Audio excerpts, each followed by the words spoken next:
Bismillahirrahmanirrahim. Assalamualaikum warahmatullahi wabarakatuh. Baik, pada kesempatan pagi hari ini kita akan membahas tentang kinematika. Kalau Anda membuka buku fisika, maka yang pertama kali dibahas setelah pendahuluan adalah mekanika. Apa itu mekanika? Mekanika adalah ilmu yang mempelajari tentang gerak. Jadi, dalam fisika yang pertama kali dipelajari adalah gerak. Kenapa gerak dipelajari di awal? Baik, ada beberapa penjelasan terkait dengan alasan gerak ditempatkan di depan. Yang pertama, gerak adalah fenomena fisika yang paling mudah dikenali, yang paling banyak kita temui dalam kehidupan kita sehari-hari. Anda membuka mata, maka yang Anda temukan adalah gerak. Mungkin di dalam kamar Anda ada kipas angin berputar, ada gerak di situ.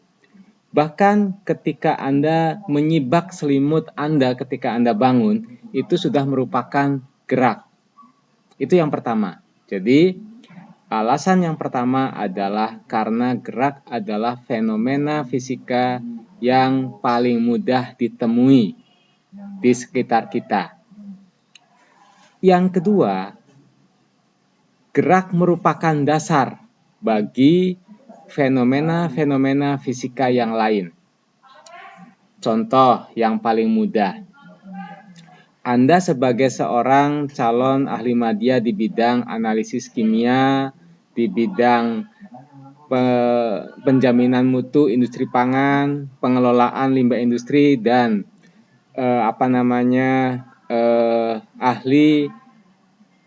ahli di bidang nanoteknologi pangan, maka salah satu instrumen yang banyak digunakan adalah spektrofotometer UV vis. Dia termasuk alat yang simple, dalam tanda kutip ya, simpelnya ya. Simple, murah, tapi murahnya juga dalam tanda kutip. Simple, murah, tapi useful. Banyak digunakan di berbagai bidang, termasuk di 4 bidang yang dimiliki oleh AKA. Nah, Anda melakukan pengukuran dengan spektrofotometer UV vis. Kalau hanya sekedar melakukan pengukuran, maka tidak perlu kuliah lama-lama di AKA. Cukup melakukan pelatihan 4 hari atau 10 hari, Anda bisa melakukan pengukuran dengan menggunakan spektrofotometer UV vis. Tetapi ketika Anda diminta untuk melakukan interpretasi data, untuk melakukan troubleshooting dan sebagainya, maka Anda tidak cukup hanya dengan melakukan pelatihan singkat. Harus ada hal-hal dasar yang Anda kuasai terlebih dahulu. Apa? Nah, spektrofotometer. Nah, foto ini basicnya adalah cahaya. Spektrofotometri UV vis itu basicnya adalah cahaya. Sehingga kalau Anda ingin menguasai spektrofotometer UV vis, teorinya, prakteknya, troubleshootingnya, dan sebagainya, maka Anda terlebih dahulu harus menguasai ilmu tentang cahaya. Nah, ketika Anda belajar cahaya pun, kan tidak mungkin tiba-tiba kita belajar cahaya. Nanti Anda akan bingung dengan istilah-istilah yang digunakan di dalam cahaya. Maka sebelum Anda menguasai cahaya, Anda terlebih dahulu harus belajar tentang gelombang. Karena cahaya sejatinya adalah salah satu bentuk gelombang elektromagnetik. Nah, Untuk belajar gelombang, Anda harus menguasai getaran. Untuk menguasai getaran, Anda harus menguasai gerak melingkar. Kenapa? Karena getaran adalah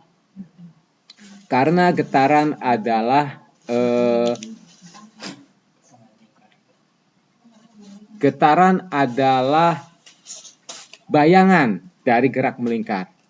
Nanti kita akan bahas mengapa disebut sebagai bayangan dari gerak melingkar.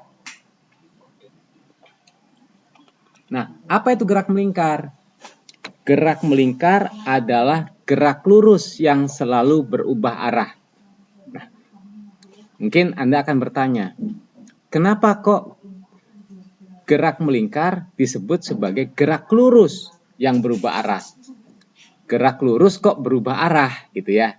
Oke, kita beri penjelasan.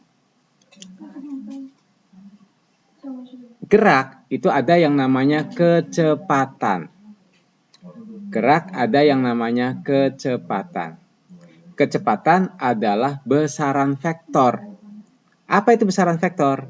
Besaran vektor adalah besaran yang memiliki nilai dan memiliki arah. Itu besaran vektor. Memiliki nilai, misalnya kecepatan mobilnya adalah 100 km per jam. Maka itu ada nilainya 100 km per jam. Nah, kemudian arah Bandung 100 km per jam arah Bandung akan berbeda maknanya dengan 100 km per jam arah Jakarta. Jadi itu ada arah. Itu namanya kecepatan. Ketika kita mendengar kecepatannya berubah. Nah, biasanya dalam bayangan kita yang berubah adalah arahnya. Yang berubah adalah nilainya. Makin cepatkah, makin lambatkah, dari bergerak jadi berhenti, dari berhenti menjadi bergerak. Nah, dalam bayangan kita itulah yang disebut sebagai perubahan kecepatan. Yang kita lupa bahwa kecepatan itu memiliki arah. Sehingga ketika dia berbelok, ketika dia berubah arah, maka kita katakan dia berubah kecepatannya. Nah, gerak melingkar juga seperti itu. Dia gerak lurus, tapi diberi gaya yang tegak lurus terhadap arah gerak. Namanya gaya sentripetal. Maka dia akan berubah arah. Ketika gaya sentripetal ini diberikan terus-menerus tegak lurus terhadap arah geraknya, maka lintasan gerak benda akan membentuk suatu lingkaran.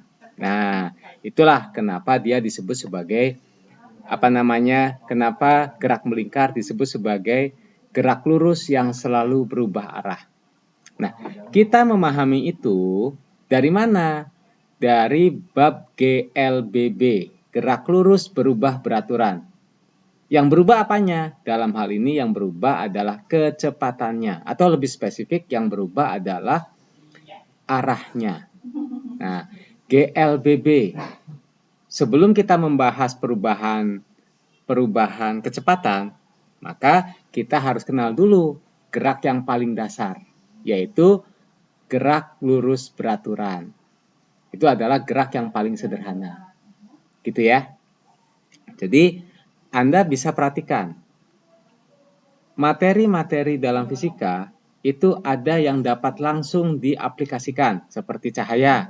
Itu langsung dapat diaplikasikan untuk spektrofotometer. Nah, ada hal-hal lain, materi-materi lain yang tidak secara langsung diaplikasikan, tetapi mendukung materi yang nanti akan diaplikasikan.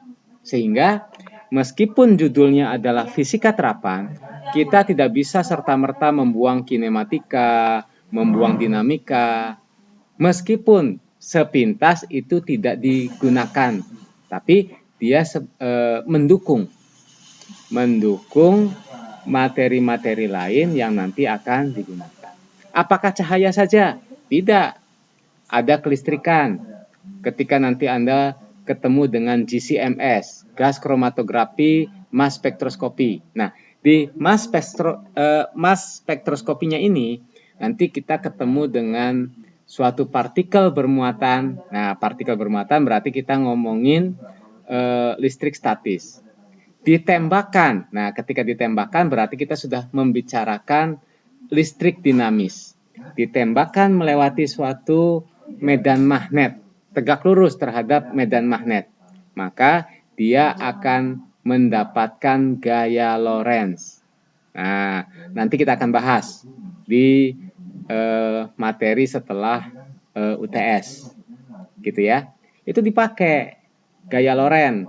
Itu nanti akan dipakai secara langsung di GCMS. Nah, kalau dirunut tetap ketemunya nanti di kinematika dinamika, gitu ya. Jadi itu akan dipakai. Makanya meskipun fisika terapan yang dasar-dasar itu tetap harus dipelajari karena tidak akan terpisahkan, gitu ya. Itu filosofi fisika terapan yang akan kita pelajari di AKA. Oke, nah ini kita sudah singgung tadi ya. Mekanika. Mekanika adalah bagian dari ilmu fisika yang mempelajari tentang gerak dan konsep-konsep yang berhubungan dengan gaya dan energi. Kita sudah bahas tadi, sudah disinggung tadi di slide sebelumnya. Nah, mekanika terbagi menjadi dua, yaitu kinematika dan dinamika. Kinematika itu membahas mengenai bagaimana benda bergerak, atau secara resmi disebut membahas gerak benda tanpa mempelajari penyebabnya. Sementara dinamika membahas mengenai gerak benda dan penyebabnya. Apa penyebab benda bergerak? Kalau dalam fisika, penyebab benda bergerak adalah gaya. Jadi nanti kita akan membahas gaya-gaya Newton. Ada hukum 1, 2, dan 3 Newton. Nah, itu bahasan dinamika. Oke, kita skip dulu tentang dinamika. Kita fokus pada pertemuan kali ini, kita fokus pada kinematika. Kinematika merupakan cabang ilmu fisika yang membahas mengenai benda bergerak. Itu secara umum ya, secara umum. Tanpa harus tahu, tanpa harus mempelajari penyebabnya. Kinematika dasar bagi banyak cabang yang lain. Fluida, nanti kita kenal ada fluida diam, ada fluida bergerak.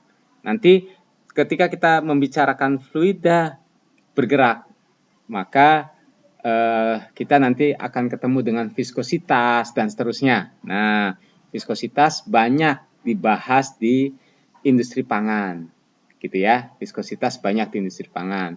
Di industri perminyakan dibahas, gitu ya. Pelumas. Nah, itu viskositas dibahas. Nah, itu kinematika dasarnya dan lain sebagainya. Itu sudah kita bicarakan tadi ya. Jadi nanti kinematika itu diaplikasikan. Intinya adalah diaplikasikan, dipakai. Nah, ini penting, dipakai, digunakan. Kenapa? Sesuatu yang kita anggap tidak digunakan itu dianggap tidak berguna. Makanya kita jadi malas untuk mempelajarinya, malas untuk memperjuangkannya. Nah, maka dalam banyak hal saya selalu menuliskan apa sih manfaatnya kita belajar ini. Nah, itu ada teori namanya teori ambak. Apa manfaatnya bagiku? Ketika sesuatu itu bermanfaat untuk kita, maka kita akan memperjuangkannya meskipun harus berkorban, gitu ya. Nah, itu adalah kinematika. Ambaknya kinematika. Oke. Dasar awal dari kinematika adalah gerak. Apa definisi gerak? Gerak adalah perubahan kedudukan atau tempat suatu benda terhadap titik acuan tertentu. Misal, ketika Anda berada di dalam kereta Parahyangan misalnya, arah Bandung, kereta Parahyangan. Kereta sedang parkir atau apalah namanya ya, sedang berada di stasiun Gambir. Mungkin masih menunggu jam berangkat. Anda sudah duduk manis di dalam kereta. Ketika jamnya berangkat, kereta mulai bergerak. Nah, yang tadinya ada di peron stasiun Gambir, pelan-pelan kereta berubah tempat, berubah titik. Nah, ketika dia kedudukannya tempat dia berada itu berubah, maka dikatakan kereta itu bergerak terhadap siapa? Bergerak terhadap stasiun Gambir. Anda yang sedang duduk manis di dalam kereta, Anda duduk sebenarnya, tidak ngapa-ngapain, mungkin malah tidur gitu ya. Tidur di atas kursi kereta. Nah, Anda yang sedang diam terhadap kereta itu tetap disebut bergerak terhadap stasiun Gambir. Jadi, kedudukan Anda terhadap stasiun Gambir itu berubah. Berarti Anda juga bergerak terhadap stasiun Gambir. Ketika Anda katakanlah lapar menuju gerbong restorasi, berarti Anda berubah kedudukan terhadap tempat duduk Anda, terhadap gerbong Anda. Nah, maka dikatakan Anda bergerak terhadap gerbong, terhadap tempat duduk Anda, terhadap kursi Anda, sekaligus Anda bergerak terhadap stasiun Gambir. Nah, itu gerak. Itu ya, definisi tentang gerak. Nah, besaran-besaran yang terkait dengan gerak, yang pertama adalah perpindahan. Tadi sudah dibahas. Dari stasiun Gambir kemudian melakukan perpindahan pelan-pelan nyampe Manggarai, nyampe Jatinegara, nyampe Cikampek, akhirnya nyampe stasiun Bandung. Itu ada yang namanya perpindahan. Nah, dalam melakukan perpindahan itu tidak kemudian seperti pintu Doraemon kan? Pintu Doraemon dibuka langsung pindah. Tidak. Ada butuh waktu. Ada kereta Parahyangan, ada kereta Solo Balapan misalnya. Ada kereta sama-sama misalnya menuju ke arah Bandung. Ini anggap aja seperti itu ya, saya juga nggak hafal Solo Balapan lewat mana aja. Katakan lewat Bandung, lewat selatan gitu ya. Nah, mungkin Parahyangan dari Jakarta, dari Gambir ke stasiun Bandung itu butuh waktu misalnya 3 jam. Ternyata Solo Balapan itu berbeda. Dia butuh 4 jam. Nah, berarti waktu yang dibutuhkan oleh benda bergerak itu beda-beda. Kita sebut bahwa kereta Parahyangan memiliki atau kereta Parahyangan lebih cepat, sementara Solo Balapan lebih lambat. Nah, lebih cepat, lebih lambat ini mengacu kepada besaran yang namanya kecepatan.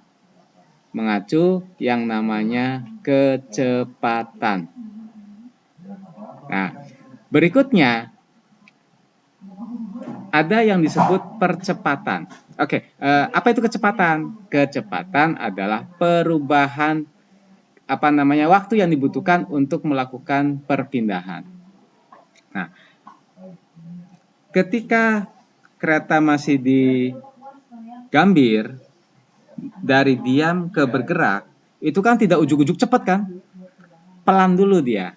Yang tadinya diam, kemudian pelan, semakin cepat, kemudian dia berada kepada kecepatan maksimumnya. Nah, ini yang namanya perubahan kecepatan. Yang awalnya diam jadi bergerak pelan, yang tadinya bergerak pelan menjadi bergerak lebih cepat. Nah, waktu yang dibutuhkan untuk melakukan perubahan kecepatan ini disebut sebagai percepatan. Disebut sebagai percepatan.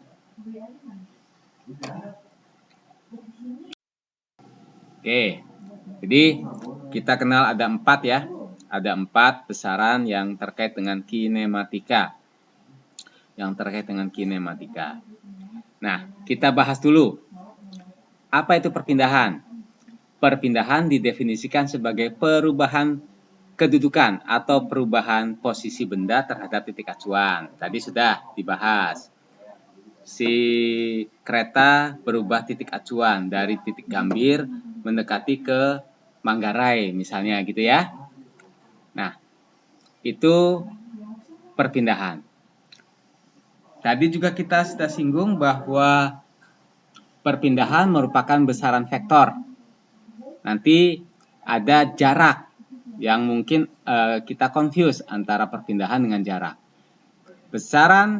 Perpindahan merupakan besaran vektor, sementara jarak merupakan besaran skalar. Nah, ini coba perhatikan. Sebenarnya tadi sudah disinggung. Jarak Jakarta-Bogor 60 km. Jarak Bogor-Jakarta 60 km. Nah, dua hal ini ketika dibolak-balik tidak masalah. Karena namanya jarak itu adalah besaran skalar. Dia hanya memiliki nilai. Nggak masalah kita sebut Jakarta-Bogor atau Bogor-Jakarta. Jaraknya 60 km. Tetapi ketika saya katakan, hari ini saya melakukan perjalanan dari Jakarta ke Bogor sejauh 60 km. Maknanya akan beda kalau saya katakan saya melakukan perjalanan dari Bogor ke Jakarta sejauh 60 km. Jaraknya sama-sama 60 km, tapi ada makna yang berbeda. Yang pertama mungkin orang akan berpikir, oh rumah saya di Jakarta, saya kerja di Bogor, maka saya melakukan perjalanan dari Jakarta ke Bogor. Gitu ya. Jadi ada makna lain selain nilai, yaitu arah. Nah, itu adalah perpindahan. Jadi ada arah.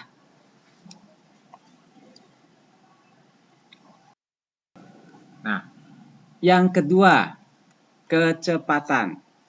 Kecepatan sama, merupakan besaran vektor. Besaran vektor.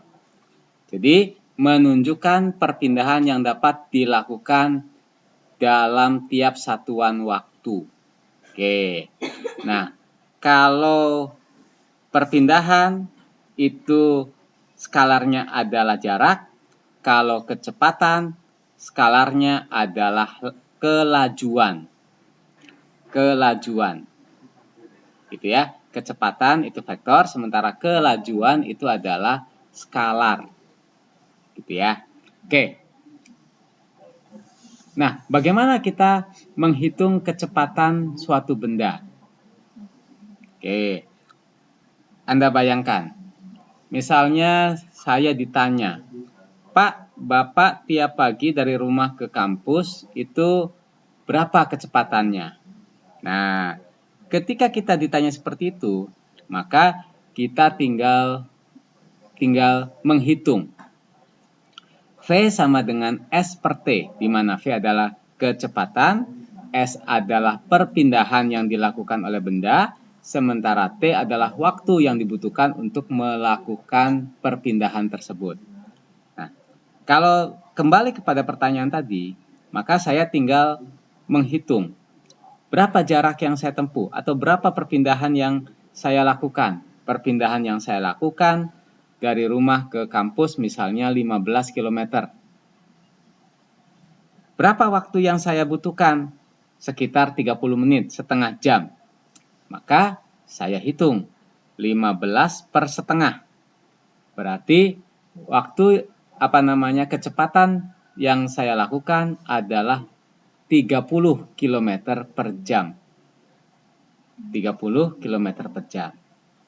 Oke, itu clear ya, sederhana. Nah, bagaimana dengan kelajuan? Oke. Apa bedanya nanti penerapan antara kecepatan dengan kelajuan. Saya kasih contoh. Hari Minggu pagi Anda olahraga di lapangan sempur. Keliling lapangan sempur katakan misalnya berapa? 500 meter gitu ya. 500 meter. Kalau Anda melakukan jogging 4 putaran, berarti jarak yang Anda tempuh itu adalah 2 km. Gitu ya. Anda jogging 4 putaran dalam waktu katakan 30 menit. 30 menit. Dari huruf S, nah di sempur kan ada tulisan kan SEMPUR gitu ya, sempur. Anda jogging mulai dari huruf S. Muter 4 kali kembali ke huruf S. Nah, kalau ditanya berapa kecepatannya? 0. Kecepatan Anda 0. Kenapa? Karena Anda kembali ke titik semula. Maka perpindahan Anda adalah 0. Meskipun Anda orang Jawa bilang gobyos gitu ya, Anda keringetan sebesar biji-biji jagung, Anda ngos-ngosan, tetap Anda kecepatannya 0 karena Anda kembali ke titik S. Berarti dalam hitungan kecepatan, dalam hitungan perpindahan, Anda tidak melakukan perpindahan. Nah, tapi kalau ditanya berapa kelajuannya, nah berarti kita ngomongnya bukan perpindahan, tapi jarak. Jarak yang Anda tempuh adalah setengah kilometer kali 4 putaran. 4 putaran kali setengah kilometer. Berarti 2 kilometer. Waktu yang Anda tempuh adalah setengah jam. Berarti 2/setengah. Berarti Anda lari dengan kecepatan dengan kelajuan 4 km per jam. Gitu ya. 4 km per jam. Nah, itu contoh untuk membedakan antara kecepatan dengan kelajuan. Oke. Nah, balik kepada pertanyaan tadi. Berapa kecepatan Bapak dari rumah sampai ke kampus? Tadi sudah saya hitung. 30 km per jam. Nah, tapi mungkin Anda yang kritis mungkin akan bertanya, emang Bapak mulai dari keluar rumah langsung 30 km per jam? Emang nggak ada ngebut-ngebutnya ketika di jalan? Nah, ini pertanyaan yang bagus kalau ada yang sampai ke sana. Karena nyatanya ketika saya mulai mengeluarkan motor dari garasi starter gitu ya, masih di dalam kompleks, saya masih berada pada kecepatan yang mungkin lebih rendah dari 20 km per jam. Ketika sudah masuk ke jalan besar, saya sudah mulai menyalakan lampu depan gitu ya. Sudah mulai nutup kaca helm, saya akan bergerak lebih cepat. Mungkin sampai 50-60 km per jam. Kemudian sampai ke kampus saya melewati 2 lampu merah. Nah, mungkin lampu merah pertama kebetulan dapat merah, saya berhenti. Di lampu merah kedua saya dapat hijau, langsung bergerak. Nah, nyampe di kampus saya memperlambat. Nah, kemudian dari situ kan, oh iya, sebenarnya kecepatan yang kita tempuh itu beda-beda. Tidak langsung 30 km per jam. Beda-beda. Tetapi ketika saya menjawab kecepatan saya 30 km per jam, itu sah. Dengan catatan, itu adalah kecepatan rata-rata. Jadi, meskipun ada perubahan kecepatan, selama kita menyatakan sebagai kecepatan rata-rata, yang penting adalah berapa jarak total, berapa perpindahan total, berapa waktu total. Sudah. Nah, itu yang disebut dengan kecepatan rata-rata. Delta S per delta T. Nah, itu kecepatan rata-rata. Jadi nggak penting ada perubahan, ada perubahan kecepatan selama kita melakukan perjalanan. Tidak penting. Kalau yang ditanya adalah kecepatan rata-rata. Gitu ya. Clear untuk kecepatan rata-rata ya. Nah, berikutnya ada yang namanya kecepatan sesaat. Kecepatan sesaat bagaimana definisinya? Oke, saya kasih contoh. Ketika melewati lampu hijau, berapa kecepatan Bapak ketika melewati lampu hijau? Nah, sah ketika saya sebut 30 km per jam. Sah. Tapi ada yang komplain, enggak Pak, Bapak bergerak agak lebih cepat dari 30 km per jam. Rada ngebut malah. Nah, kalau dikatakan seperti itu, maka boleh ngitungnya diperpendek. 1 menit sebelum lampu merah, 1 menit setelah lampu merah, berapa jarak yang ditempuh? Berarti kan waktunya 2 menit ya. Jarak yang ditempuh berapa tadi? 1 menit sebelum itu ada di mana, 1 menit sesudah itu ada di mana. Nah, itu Anda hitung. Berapa jaraknya, berapa perpindahannya, dibagi dengan 2 menit. Kurang tepat, masih kurang tepat. Perpendek lagi waktunya. Setengah detik sebelum ada di mana, setengah detik sesudah ada di mana. Waktu yang ditempuh adalah 1 detik. Nah, tinggal Anda hitung berapa perpindahannya dalam selang waktu 1 detik itu dibagi dengan 1 detik. Masih belum puas. Nah, Anda bisa perpendek lagi waktunya. Sesaat sebelum, sesaat sesudah. Nah, kalau sudah sesaat itu sudah paling pendek, gitu ya, selang waktunya sudah paling pendek. Nah, bagaimana menghitungnya? Sama.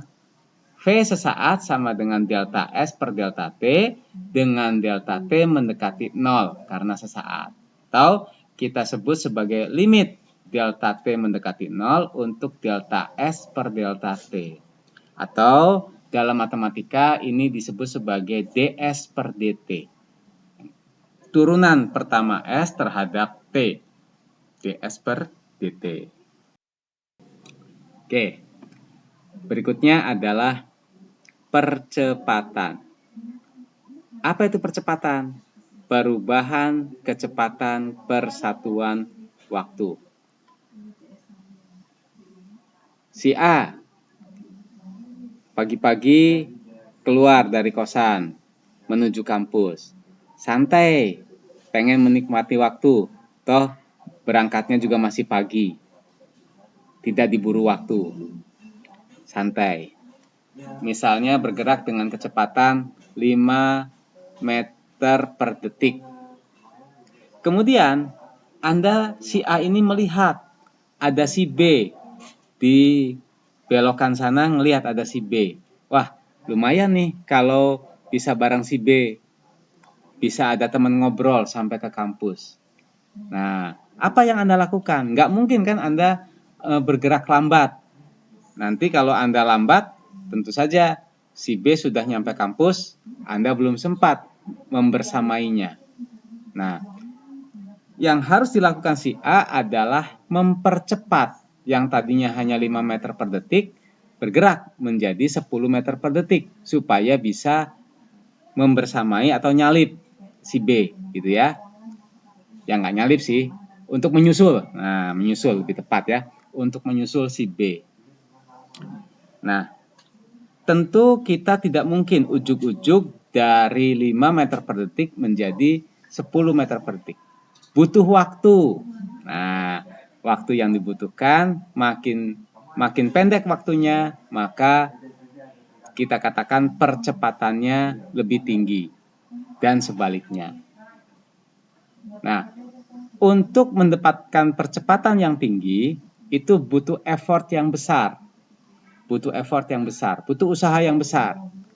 Kalau di otomotif itu kalau Anda buka-buka review mobil sport gitu ya, maka selalu akan disebut dari 0 sampai 100 km per jam dalam berapa detik. Makin pendek detiknya, makin mahal. Kenapa? Karena itu butuh teknologi yang lebih tinggi, butuh energi yang lebih tinggi, yang ujung-ujungnya nanti lebih tinggi konsumsi bahan bakarnya. Jadi lebih mahal. Jadi salah satu fitur mobil sport itu selalu menunjukkan berapa waktu yang dibutuhkan dari posisi diam sampai posisi sekian kilometer per jam. Gitu. Nah, itu percepatan.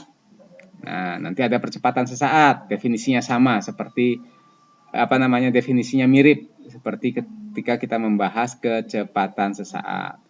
Ada percepatan rata-rata, definisinya juga nanti Anda sesuaikan lah, gitu ya.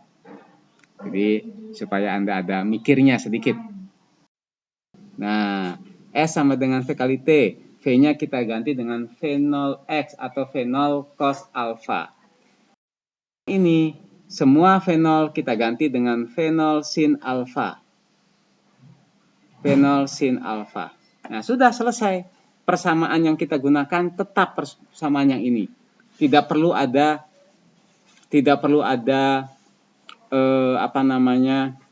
rumus baru, rumus tambahan. Cukup yang ini. Nah, ini Vx V0 cos alpha, Vy V0 sin alpha. Kenapa cos dan sin? Nah, nanyanya jangan ke dosen fisika. Nanyanya ke dosen matematika. Ini diajarkan di bab trigonometri. Fisika hanya menggunakan. Gitu ya. Itu kenapa Anda harus menguasai matematika untuk bisa ke sini. Gitu ya. Oke, contoh soal nanti kita akan bahas pada video selanjutnya. Jangan lupa Anda subrik dan nyalakan loncengnya. Oke, silakan kalau ada pertanyaan Anda bisa tuliskan di kolom komentar. Jika memungkinkan saya akan jawab melalui video selanjutnya. Baik, terima kasih. Mudah-mudahan bermanfaat. Selamat pagi. Assalamualaikum warahmatullahi wabarakatuh.